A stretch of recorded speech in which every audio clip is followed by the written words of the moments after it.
Assalamualaikum warahmatullahi wabarakatuh. Allahu Akbar, Allahu Akbar, Allahu Akbar, Allahu Akbar, Allahu Akbar, Allahu Akbar, Allahu Akbar kabira, walhamdulillahi katsira, wa subhanallahi bukratan wa asila. La ilaha illallah wallahu akbar, Allahu akbar walillahil hamd. Alhamdulillahi rabbil alamin, wassalatu wassalamu ala sayyidina Muhammadin wa ala alihi wa ashabihi ajma'in, amma ba'd. Hadirin jamaah salat Idul Adha yang insyaallah dimuliakan Allah Subhanahu wa taala. Puja, puji, syukur, sembah, sujud, taat dan setia tunduk dan takluk, marilah sama-sama kita panjatkan kehadirat Allah Subhanahu wa taala. Zat yang telah menghantarkan kita semua di hari yang penuh dengan keberkahan, di hari yang penuh dengan kemuliaan, di hari yang penuh dengan sejarah ikatan kemanusiaan, di mana kita kembali hadir mendengarkan kajian untuk sama-sama memahami ajaran manusia agung, manusia mulia, manusia yang dicatat akhlak dan peradabannya. Beliaulah baginda Nabi Ibrahim alaihissalam. Semoga kita yang hadir di tempat ini dapat mengambil ibrah, uswah dan pelajaran agung dari beliau.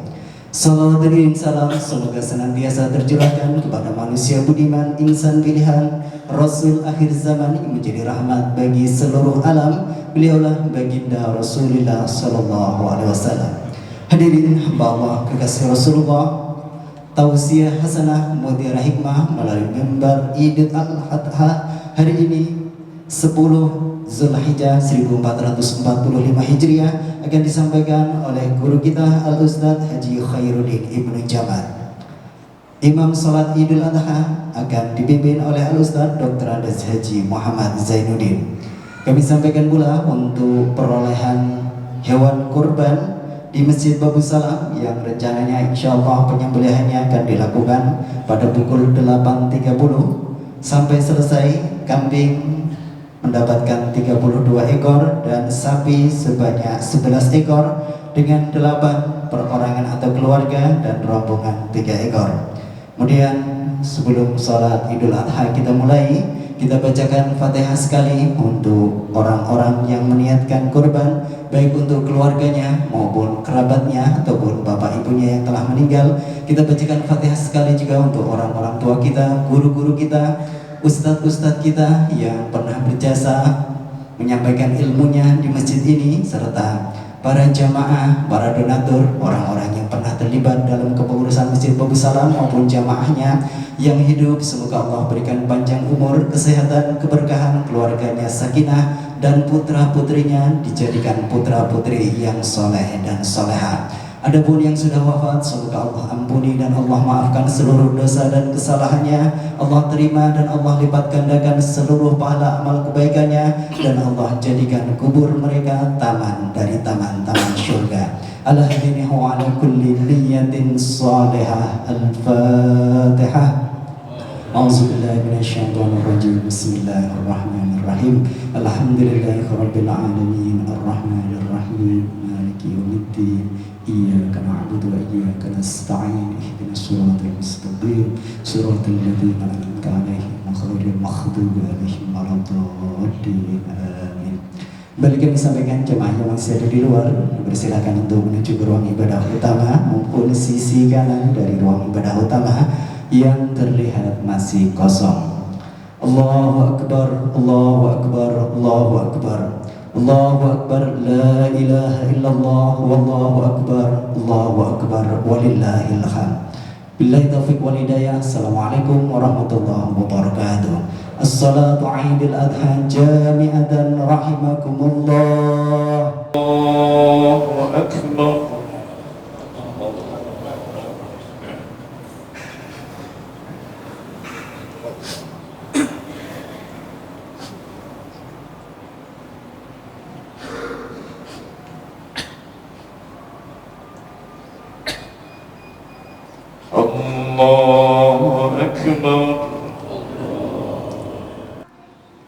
Assalamualaikum warahmatullahi wabarakatuh.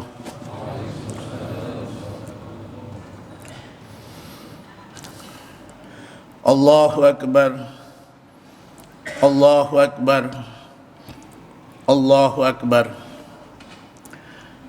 Allahu Akbar, Allahu Akbar, Allahu Akbar, Allahu Akbar, Allahu Akbar, Allahu Akbar, Allahu Akbar kabira, walhamdulillahi katira, wa subhanallah bukratan wa asila. Subhana mahyil amwat wa mumitil ahya wa mudabbiril amril akhirati wal ula. Hakama wa amda wa agna wa aqna wa adhaka wa abaka wa amata wa ahya dil mandaril a'la rabbil akhirati wal ula. Allahu akbar walillahil hamd. Allahumma inna nashhadu annaka la sharika lak wa la nidda lak wa la mithla lak wa nashhadu anna sayyidana Muhammadan abduka wa rasuluka. Allahumma salli ala sayyidina Muhammadin wa ala alihi wa sahbihi ajma'in kama azzahum bihi wa karrama wa sallama tasliman katsira. Amma ba'du, fa ya ayuhan nas ittaqullaha wa atiihu la'allakum turhamun wa'lamu anna yawmakum hadha yawmul 'aidil akbar qad rafa'a Allah qadarahu wa adharahu wa sammahu yawmal hajjil akbar. فإن الله ابتلى خليله إبراهيم فيه حيث أمره بذبح ولده فامتلى amrahu fihi walidha summiya yaumin nahar. Maha suci Allah yang menghidupkan semua yang mati dan mematikan semua yang hidup, dan mengatur perkara akhirat dan dunia, yang memberikan keputusan dan menyudahi segala permasalahan, yang memberikan kekayaan dan memberikan kecukupan, yang membuat tertawa dan menangis, yang mematikan dan menghidupkan, yang maha mengetahui Tuhan akhirat dan dunia. Ya Allah, sesungguhnya kami bersaksi bahwa tidak ada yang serupa denganmu, dan kami bersaksi sesungguhnya Nabi Muhammad adalah hambamu dan utusanmu. Ya Allah, limpahkanlah rahmat, keberkahan dan anugerahmu pada baginda Nabi Muhammad sallallahu alaihi wasallam, pada para sahabat-sahabatnya, sebagaimana engkau muliakan mereka. Wahai manusia, bertakwalah kepada Allah subhanahu wa ta'ala dan taatilah perintah-perintahnya. Semoga kalian dan kita semua dilimpahkan rahmat darinya. Dan ketahuilah bahwa hari ini adalah hari Aid yang besar yang Allah telah takdirkan dan tunjukkan sehingga dinamakan hari haji yang besar. Sesungguhnya di hari tersebut Allah telah memberikan ujian kepada Nabi Ibrahim alaihissalam dengan menyuruhnya untuk menyembelih anaknya, dan Nabi Ibrahim mentaati perintahnya. Oleh sebab itu dinamakan juga pada hari ini tentu disebut dengan hari berkurban atau Yaumun Nahar. Pada hari ini kita bersama-sama melantunkan puji-pujian dan rasa syukur kepada Allah Subhanahu wa ta'ala atas segala nikmat yang telah dianugerahkan kepada kita, sehingga kita dapat melaksanakan satu rangkaian ibadah yang telah disyariatkan oleh agama, yaitu berpuasa sunnah pada tanggal 8 dan Dzulhijjah, dilanjutkan dengan sholat Idul Adha yang baru saja kita laksanakan. Kemudian setelah ini kita akan melaksanakan penyembelihan hewan kurban. Kurban dilaksanakan tidak untuk menunjukkan kelebihan seseorang atas yang lainnya, sebab substansi kurban adalah menyerahkan sesuatu secara sukarela tanpa mengingat kepentingan diri sendiri. Karena itu harus dikerjakan dengan ikhlas dalam rangka iman dan takwa untuk mendekatkan diri kepada Allah Subhanahu wa ta'ala. Sebagaimana firman-Nya, la yanallaha luhumuha wala dima'uha walakin yanaluhu taqwa minkum. Daging-daging kurban dan darahnya itu tidak dapat mencapai keridhaan Allah Subhanahu wa ta'ala, tetapi ketakwaan dari kalianlah yang dapat mencapainya. Ayat ini menunjukkan bahwa kurban titik beratnya bukan pada penyembelihan hewan, melainkan pada sikap taat dan patuh kepada Allah Subhanahu wa ta'ala. Perintah berkurban merupakan cobaan sekaligus ujian bagi keteguhan dan kedalaman iman seorang muslim yang memiliki harta. Sejauh mana dia menghayati dan mengamalkan takwanya. Banyak dalil baik dari Al-Quran maupun dari hadis yang mendorong seorang muslim untuk hidup berkecukupan atau kaya raya secara materi dan memiliki sifat syukur, memiliki sifat dermawan, gemar berkurban, suka menolong dan menyantuni orang yang lemah. Melalui ibadah kurban, seorang muslim dididik agar memiliki kepekaan dan kepedulian sosial yang tinggi terhadap kehidupan di sekitarnya. Islam menghendaki agar hubungan antara orang kaya dan orang miskin, antara yang kuat dan yang lemah, terjalin sebaik-baiknya melalui forum silaturahmi, melalui forum ibadah salat berjamaah, dan juga melalui forum penyantunan, bantuan materi dan sebagainya. Ajaran ini menunjukkan bahwa orang yang mampu didorong untuk bersikap santun, murah hati, mempunyai perasaan senasib sepenanggungan. Tetapi sebaliknya, yang miskin juga didorong untuk giat bekerja, rajin dan sabar menekuni pekerjaannya, sehingga lambat laun dia dapat meningkatkan taraf hidupnya menjadi orang yang berkemampuan sehingga dapat menjalankan syariat agama dengan baik. Jamaah Idul Adha yang berbahagia, syariat kurban dalam Islam dikaitkan dengan kisah pengorbanan agung yang dilakukan oleh dua kekasih Allah, yakni Nabi Ibrahim alaihissalam dan putranya Nabi Ismail alaihissalam. Ismail bukan hanya seorang putra dari ayahnya. Ismail adalah buah hati yang didambakan Ibrahim seumur hidupnya. Ismail adalah hadiah yang diterima oleh Ibrahim sebagai imbalan karena dia telah memenuhi hidupnya dengan perjuangan. Bagi Ibrahim, Ismail bagaikan pohon satu-satunya yang tumbuh di kebun gersang milik seorang petani tua.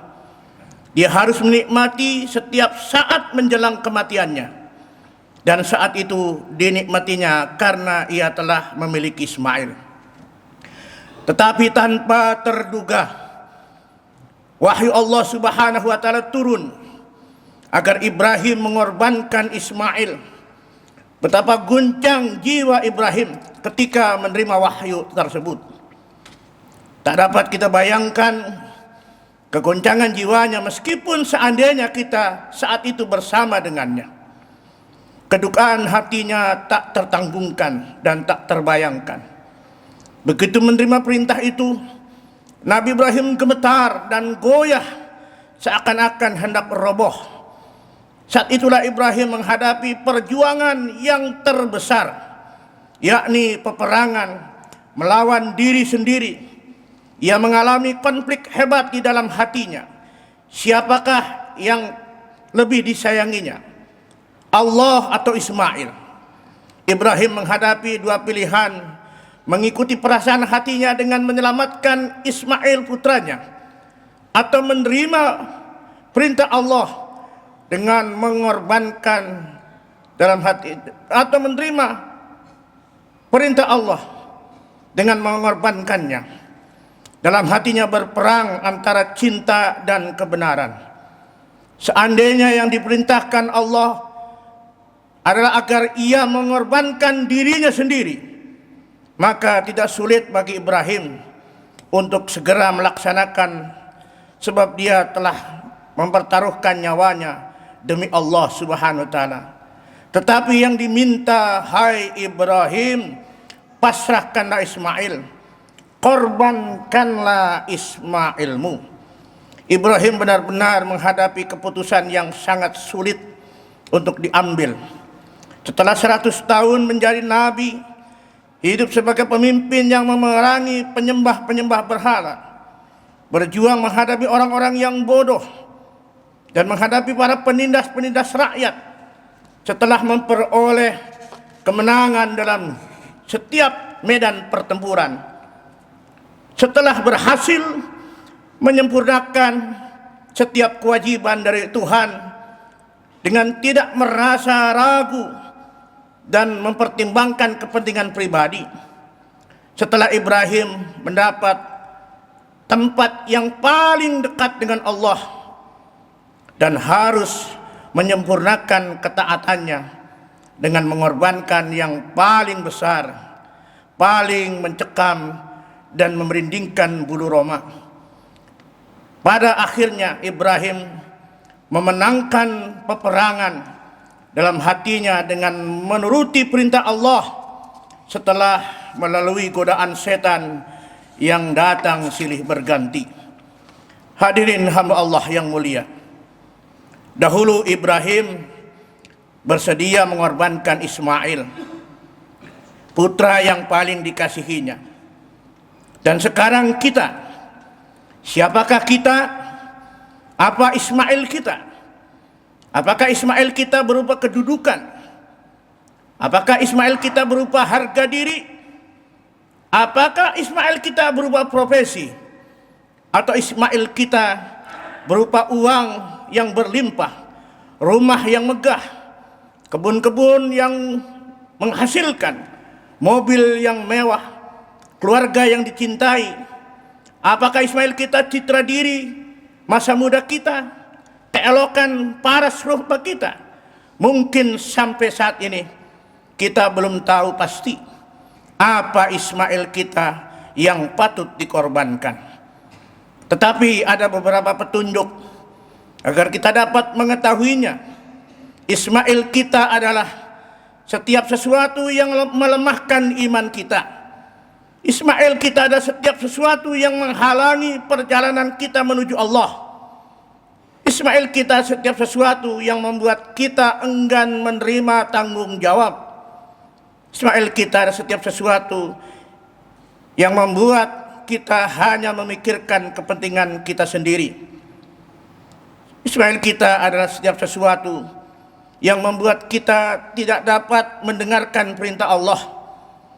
Ismail kita adalah sesuatu yang kita tidak mampu menyatakan sebuah kebenaran yang datang dari Allah. Setiap sesuatu yang membutakan mata dan menulikan telinga kita. Sekarang kita berperan sebagai Ibrahim. Korbankanlah Ismail kita. Hadirin jamaah Idul Adha rahimakumullah. Dalam memperingati hari raya Idul Adha ini, sepatutnya kita mengenang khutbah Rasulullah di Padang Arafah pada ibadah haji terakhir beliau, sehingga khutbah itu sangat populer dengan sebutkan khutbatul wada, khutbah perpisahan. Pada pidato perpisahan, khutbatul wada ini berisi pesan-pesan Rasulullah yang sangat fundamental dan universal, yang memberikan andil besar dalam menjamin kelestarian hidup manusia dari masa ke masa. Karena di dalamnya terdapat prinsip-prinsip umum hak asasi manusia, antara lain yang pertama, Rasulullah SAW menegaskan prinsip persamaan seluruh umat manusia. Sebab Tuhan mereka satu, nenek moyang mereka juga satu. Prinsip ini membatalkan pengakuan atau klaim keunggulan sekelompok manusia atas dasar keturunan, kebangsaan, warna kulit dan sebagainya. Kemudian prinsip yang kedua, darah, nyawa atau hidup seseorang, begitu pula harta benda dan kehormatan adalah suci dan terhormat. Karena itu mutlak harus dilindungi dan tidak boleh dilanggar. Dengan kata lain, hak hidup, hak memiliki harta, hak kehormatan merupakan anugerah Tuhan kepada setiap manusia yang harus sama-sama kita jaga. Prinsip yang ketiga, kejahatan hanya akan berakibat buruk kepada pelakunya. Maka orang tua tidak boleh berbuat jahat kepada anaknya, dan sebaliknya anak tidak boleh berbuat jahat kepada orang tuanya. Seperti fenomena yang banyak kita saksikan pada kehidupan kita saat ini. Banyak tindakan-tindakan kejahatan yang dilakukan dengan melanggar ketentuan-ketentuan prinsip kemanusiaan yang dipesankan oleh Rasulullah SAW. Hari ini kita melihat secara vulgar orang tua tega mencabuli anak kandungnya, orang tua tega membunuh anak kandungnya. Sebaliknya, seorang anak juga tega membunuh orang tuanya. Bahkan belakangan ini yang kita saksikan, karena kepentingan-kepentingan materi, pinjaman-pinjaman yang akan dijanjikan untuk menjamin hidupnya dia bisa cukup. Ada seorang ibu berbuat mesum dengan anak di bawah 5 tahun karena kepentingan materi. Ini pemandangan yang jauh sebelumnya sudah diingatkan oleh Rasulullah dalam pesan khutbah ini.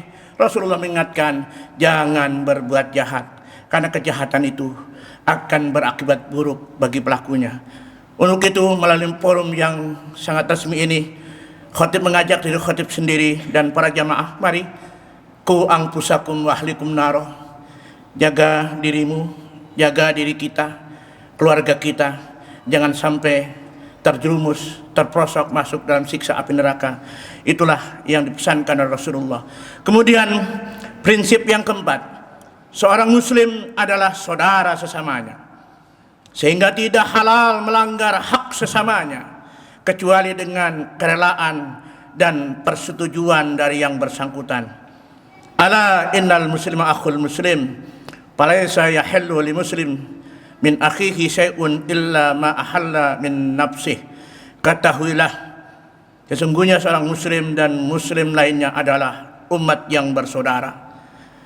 Tidak ada sesuatu yang halal bagi seorang muslim dari saudaranya, melainkan apa yang telah direlakan kepadanya. Prinsip yang kelima, manusia tidak boleh saling menindas, tidak boleh mengeksploitasi sesama. Semua bentuk penindasan dan kezaliman di masa jahiliyah harus dihentikan, termasuk ketidakadilan ekonomi. Ketahuilah, sesungguhnya riba sudah dihapuskan, tapi kamu akan memperoleh modal saham kamu. Maka janganlah kamu berbuat dolim, agar kamu tidak didolimi orang. Kemudian prinsip yang keenam dalam khutbatul wada yang diingatkan Rasulullah kepada kita adalah penghormatan terhadap harkat dan martabat wanita, bahwa masing-masing suami dan istri memiliki hak dan kewajiban tertentu. Ala wa inna lakum ala nisaikum haqqan wa li nisaikum alaikum haqqan ala wastausu bin nisa khairan. Ketahuilah, selayaknya kamu mempunyai hak atas para istrimu, mereka juga mempunyai hak atas dirimu. Maka wasiatkanlah kepada mereka dengan wasiat yang baik. Hadirin jamaah Idul Adha yang dimuliakan Allah SWT, mudah-mudahan pesan Rasulullah pada khutbatul wada, meskipun sudah berlalu begitu silam dari kehidupan kita, tapi tetap kita gaungkan bersama agar kita bisa selamat dalam kehidupan kita yang sifatnya sementara ini. Dari 6 poin khutbatul wada yang disampaikan oleh Rasulullah SAW, kita bisa mengambil intisari yang sangat penting, yaitu Rasulullah SAW mengingatkan kepada kita para umatnya untuk selalu waspada dan hati-hati karena cobaan, rintangan, dan ujian akan semakin bertambah banyak dan bertambah berat dari masa ke masa. Dan salah satu cara untuk menghadapi cobaan, rintangan, dan tantangan adalah dengan cara bersabar. Berulang kali saya sampaikan di tempat ini melalui khutbah Jumat, kita mesti bersabar dalam amar ma'ruf nahi mungkar. Tidak boleh kita berhenti, meskipun halangan bahkan rintangan terlampau amat berat. Tapi dalam hidup kita tidak boleh berhenti dari amar ma'ruf nahi mungkar. Amar ma'ruf nahi mungkar berawal dari diri kita dan keluarga kita. Sekecil apapun, ajak diri kita untuk melakukan kebaikan. Sekecil kebaikan apapun, ajak keluarga kita, ajak kanan kiri tetangga kita. Kemudian bukan hanya mengajak untuk melakukan kebaikan, tapi tentu mencegah kemungkaran. Sekecil apapun, seremeh apapun kemungkaran, jangan sampai terjadi dalam kehidupan kita, dalam kehidupan keluarga kita, dalam kehidupan di masyarakat kita. Ini yang bisa menyebabkan kita selamat. Sehingga Nabi mengatakan, bersabarlah bersabar dalam menegakkan keadilan, bersabar dalam menyebarkan kebenaran. Hal ini selaras dengan hadis Rasulullah SAW yang diriwayatkan oleh Zubair bin Ad. Anis Zubair ibn Ad qala atayna Anas ibn Malik fasaqawna ilaihi ma nalqa min al-Hajjaj faqala isbiru fa innahu la ya'ti zamanun illa alladhi ba'dahu syarrun minhu hatta talqa rabbakum sami'tuhu min nabiyikum sallallahu alaihi wasallam, rahul Bukhari. Dari Jubair ibnu Ad, dia berkata, kami pernah mendatangi Anas bin Malik. Kami mengadukan tentang kekejaman atau saat itu dinamakan Al-Hajjaj pada Anas bin Malik. Anas pun mengatakan, sabarlah, karena tidaklah datang suatu zaman melainkan keadaan setelahnya lebih jelek lagi dari sebelumnya, sampai kalian bertemu dengan Rabb kalian. Aku mendengar wasiat ini dari Rasulullah SAW, hadis riwayat Imam Bukhari. Demikian para jemaah sekalian yang diriwayatkan oleh Imam Bukhari. Nabi mengatakan bersabar. Kita tidak boleh tidak sabar dalam melakukan kebaikan-kebaikan. Kita tidak boleh tidak sabar dalam mencegah kemungkaran-kemungkaran dalam sepak terjang kehidupan kita. Insya Allah, kalau dalam hidup ini kita sabar melakukan kebaikan, sabar mencegah kemungkaran, sabar untuk mengingatkan orang agar senantiasa berbuat kebaikan dan jauh dari hal-hal yang dilarang oleh agama, insya Allah kita selamat di dunia wal akhirah. Demikian khutbah Idul Adha yang bisa saya sampaikan. Semoga kita diberikan ketabahan dan kesabaran seperti yang diberikan kepada Nabi Ibrahim alaihissalam, dan semoga kita bisa menghadapi ujian dan cobaan yang semakin bertambah tahun semakin bertambah berat, khususnya fenomena merosotnya moral anak bangsa. Kita hadapi dengan penuh kesabaran dalam berdakwah, mengingatkan kepada sesama bagaimana yang diperintahkan oleh Rasulullah sallallahu alaihi wasallam. Inna ahsanal kalam kalamullahil malikil mannan wa biqalihi yahtadil muhtadun. A'udzu billahi minasy syaithanir rajim. Bismillahirrahmanirrahim. Wal 'ashri innal insana lafi khusrin illa alladziina amanu wa 'amilus shalihat wa tawasaw bil haqqi wa tawasaw bis sabr. Barakallahu li wa lakum bil Qur'anil 'azim wa nafa'ani wa iyyakum bima fihi minal ayati wa dzikril hakim wa taqabbal minni wa minkum tilawatahu innahu huwal ghafurur rahim.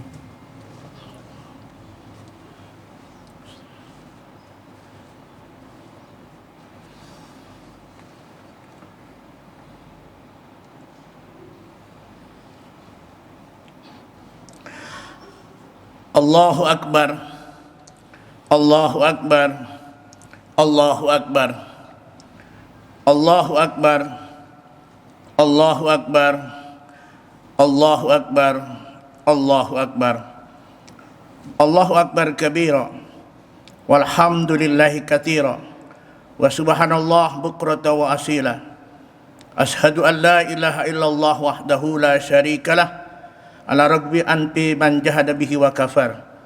Wa ashhadu anna sayyidina Muhammadan abduhu wa rasuluh sayyidul khalaik wal basar. Allahumma salli wa sallim ala sayyidina Muhammadin wa ala alihi wa ashabihi sadatil gharar wa sallim tasliman katsira. Amma ba'du, ayuhan nas ittaqullah wa lazimus salat ala khairi khalqi alaihi salatu wassalam. Faqad amarakumullah bidzalika irsadan wa ta'lima. Faqala inna Allaha wa malaikatahu yusalluna 'alan nabi ya ayyuhalladzina amanu sallu 'alaihi wa sallimu taslima.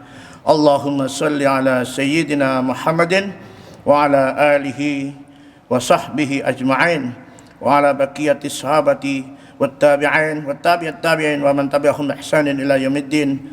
Wa alaina mahum birahmatika ya arhamar rahimin. Allahumma ighfir lil mu'minina wal mu'minat al ahya minhum wal amwat innaka ala kulli syai'in qadir.